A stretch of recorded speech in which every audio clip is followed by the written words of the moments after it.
If you think of the punk subculture and link it to a singular word, it's likely the first thing you'd think of would be anarchy, followed by hairspray and obviously talent. You can't keep getting away with it! You can't keep getting away with it! Despite the fact that anarchy is heavily linked to the birth of punk and many of the prominent early bands, it was rare that any of these bands really pushed the ideology to its limit. Sure, they dressed like idiots to shock people and insulted the Queen's adrenochrome addiction, but it never really got much further than that. Despite the obvious attempts at anarchy, it always felt more like a marketing strategy and way to build popularity through edge as opposed to an effort to promote or change. Not to mention cause a bunch of property damage. But of course, if you dig a little bit deeper, you find bands that revelled in this degeneracy, one of which stands out from the rest. From tricking members of the public into playing their music at their wedding, to causing full-scale national hoaxes, this band consistently pushed the envelope, both musically and let's say behaviourally. This band would be the originators of anarcho-punk, Crass. This video is sponsored by Surfshark VPN, more on them later. Of course, the band were originally formed within an anarchist commune based within a 16th century cottage. Inspired by attending a Clash concert, the two original members would begin jamming together, one of which was a vocalist and the other one played the drums, meaning their early songs were just kind of weird vocal drum hybrids, and yes, it sounds as schizophrenic as you'd think. They briefly decided on the name Stormtrooper before realising it was really stupid and changing their name to Crass. Inspired by the David Bowie lyric, the kids was just crass. Friends and other members of the commune quickly joined the band, allowing for some actual melody in the music, although not much, remember the genre we're talking about. They decided that it was ready to play their first gig, and obviously played at a squatted festival where the plug was pulled by a neighbour after just 3 songs. Throughout the next few years they continued to play shows, mostly to a completely empty crowd. The band would turn up drunk to most concert opportunities and on many occasions got banned from the venue, which often led them to write songs specifically about these venues, essentially a degeneracy themed diss track. Surprisingly, a specific incident where they were banned from the Roxy led them to clean up their act in terms of alcohol usage, completely avoiding drink before shows. They also began wearing military style clothing on stage. This, alongside their logo, led to accusations of fascism, although the band rebutted, stating that they wore a uniform as a statement against modern rock bands. They didn't want any particular member to be considered the leader, they were all equal. Crass's music and image would begin to come into its own around this time, developing a logo that was essentially a mixture of various authority symbols such as the cross, the Union Jack, and a symbol I cannot show or talk about on YouTube. The logo promoted the idea that all power will eventually destroy itself. They also began deliberately contradicting their political message through their sound, lyricism and image, promoting consumers to make up their own minds in regards to ideology. They also decided to go all out in regards to live performances and decided for some strange reason to only play under a 40-watt house light, making it almost impossible to film their live performances, resulting in barely any live footage of Crass existing, making it very difficult to edit this video. Luckily, the sponsor of this video, Surfshark VPN, was able to assist me with that. Have you ever been browsing YouTube and you're met with the message, "This video isn't available in your country"?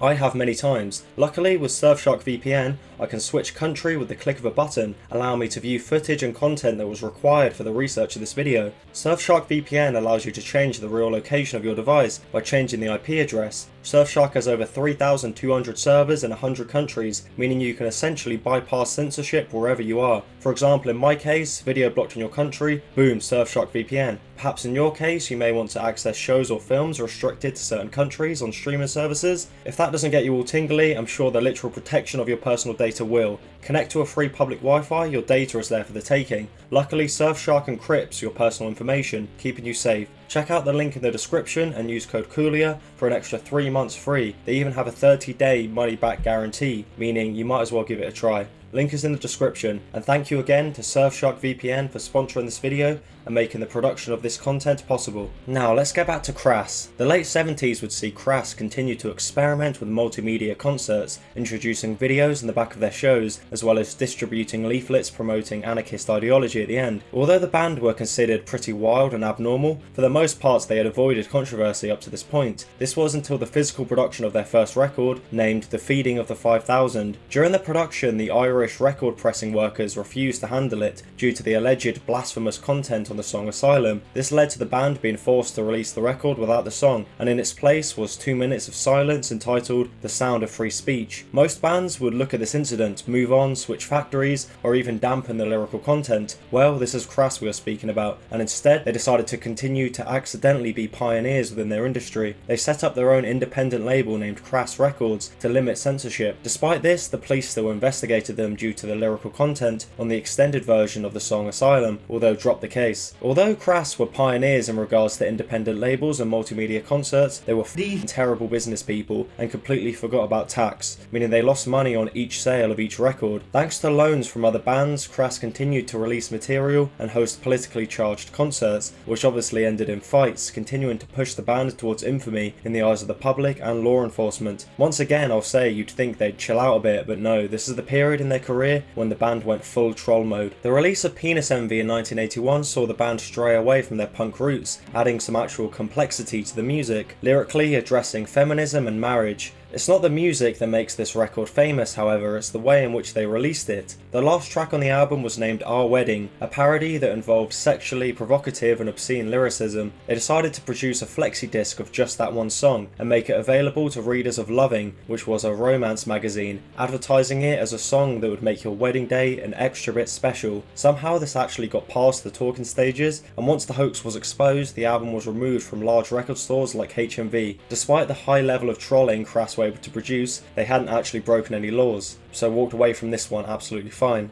As the increase in Crass's musical quality coincided with the world changing politically at a faster pace, Crass began to struggle to respond politically in time to each event. Despite this, they continued to work, and asked many of the vinyl record production workers to randomly insert their next album into random record sleeves, and some of them actually obliged. In the next few years, the bands would focus specifically on protest and political movements, although it began to run into some issues as a collective. Half of the members were content with the pacifist style of protest, whereas the other half were more comfortable with violence, leading to introspection within the band and a loss of a specific common goal. Despite this, their most infamous hoax would come not long after this.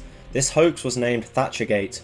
The band decided to construct a tape made up of edited conversations between Margaret Thatcher and Ronald Reagan. This tape involved a fake discussion between the two describing the sinking of the HMS Sheffield during the Falklands War to be done purposely to escalate the war, and the two world leaders agreeing that Europe will be the main target for nuclear weapons from the Soviets and the US if it were to go down that way. Obviously this conversation was completely fake and crudely constructed. Despite this, the purposely leaked copies caused a huge scandal, with the US and UK governments believing it to be KGB propaganda. Eventually the tape was sourced back to Crass. All this trolling actually caused to be a detriment for the band. They were consistently being watched and prosecuted by the UK government, as well as dealing with legal fees due to their consistent hoaxes. This, combined with burnout and exhaustion, led to the end of the band. They would play their final concert in 1984 in Wales, a benefit gig for striking miners. Crass were pretty much entirely responsible for influencing the anarchist movement within punk, not only in the UK but around the world, attaching the movement to the genre, allowing it to reach more individuals. They also aesthetically and musically influenced many others within the punk and hardcore scenes. For example, Ian MacKaye of Minor Threat and Fugazi followed their anti-consumerist and DIY elements when producing his own bands and labels. What I see as most respectable and impressive in my eyes was the band's ability to push forward and continue to create art despite any roadblocks that may have gotten in their way. For example, when being faced with censorship, they literally just created their own label, which was relatively unheard of at the time. They even signed Bjork of all people to that same label. Whilst Crass are likely to be remembered for their top tier trolling, I see them as individuals who are willing to push the envelope forward and do things differently aesthetically, inspiring artists from Banksy to Young Lean.